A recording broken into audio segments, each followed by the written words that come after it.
Application ఇప్పుడు pending వచ్చినవి వచ్చినవి అయింది 140 వచ్చినాయి సార్.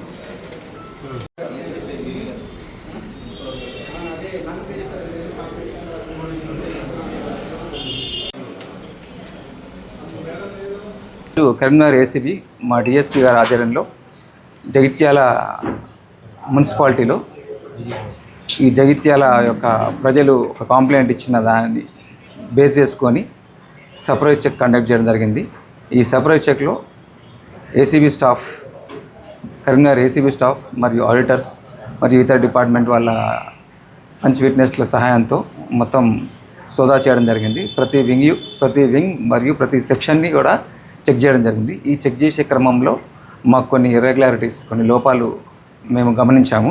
అందులో ముఖ్యంగా ఈ ఫైనాన్షియల్ సంవత్సరంలో ప్రాపర్టీ ట్యాక్స్ అనేది చాలా ఒక 50% వరకే కలెక్ట్ చేయడం జరిగింది. అదేవిధంగా ఈ షాప్స్ ఉంటాయి కదా, షాప్స్ ట్యాక్సెస్, అది కూడా కమర్షియల్ షాప్ ట్యాక్సెస్ కూడా చాలా గణనీయంగా తగ్గింది. ముఖ్యంగా అడ్వర్టైజ్మెంట్ ట్యాక్సెస్, ఈ హోర్డింగ్స్ అంటే ఉంటాయి కదా, ఏది అసలు ఈ సంవత్సరం అది ఎటువంటి ట్యాక్సెస్ కలెక్ట్ చేయలేదు. అది గవర్నమెంట్ చాలా నష్టం కలిగించే విధంగా ఉన్నది. అదేవిధంగా ముఖ్యంగా గత 5 సంవత్సరాల నుండి ఒక 4 ఆటోలు మరియు ఒక ట్రాక్టర్ ఈ మున్సిపాలిటీకి సంబంధించిన ప్రాపర్టీ మిస్సింగ్లో ఉన్నది. దాని గురించి ఎటువంటి చర్య తీసుకోలేదు.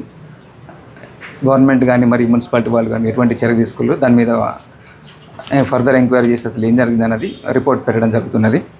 ఇంకా ముఖ్యంగా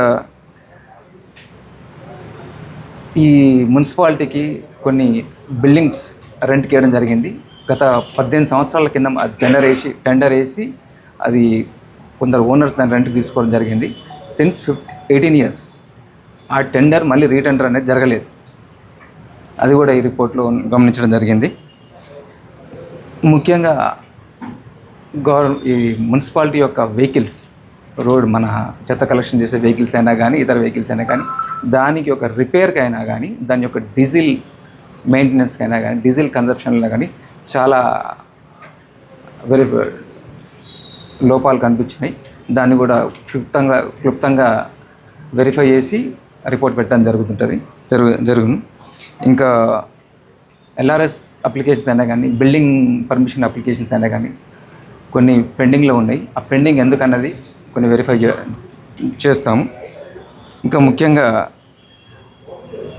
టౌన్లో కానీ సరౌండింగ్స్లో కానీ ఈ ఫాగింగ్ అనేది జరుగుతుంటుంది. ఆ ఫాగింగ్ కన్సర్న్ కెమికల్ పర్చేజ్ అయినా కానీ ఇంకా ఏ ఇతర దాని కొన్ని ఎటువంటి రికార్డ్స్ మెయింటైన్ చేయలేదు. దాని పర్చేజ్ బిల్స్ అయినా కానీ ఫాగింగ్ ఎక్కడ జరుగుతుంది అనేది కూడా ఎక్కడ రికార్డ్స్ అనేది మెయింటైన్ చేయలేదు.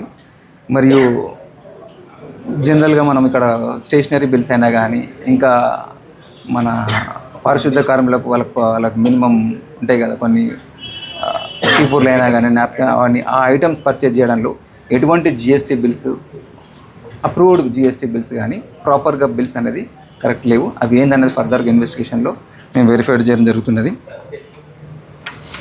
ఈ క్రమంలో కొన్ని యూపీఐ ట్రాన్సాక్షన్స్ మేము అబ్జర్వ్ చేసినాము. అది కరెక్టా కాదా అని ఫర్దర్ ఇన్వెస్టిగేషన్లో మేము వెరిఫై చేసుకొని దాని మీద యాక్షన్ తీసుకోవడం జరుగుతున్నది. ఇక్కడ పనిచేసే స్టాఫ్ బయోమెట్రిక్ విధానం అనేది ఒకటి ఉంటుంది, అటెండెన్స్, అది యూజ్ చేయడం లేదు.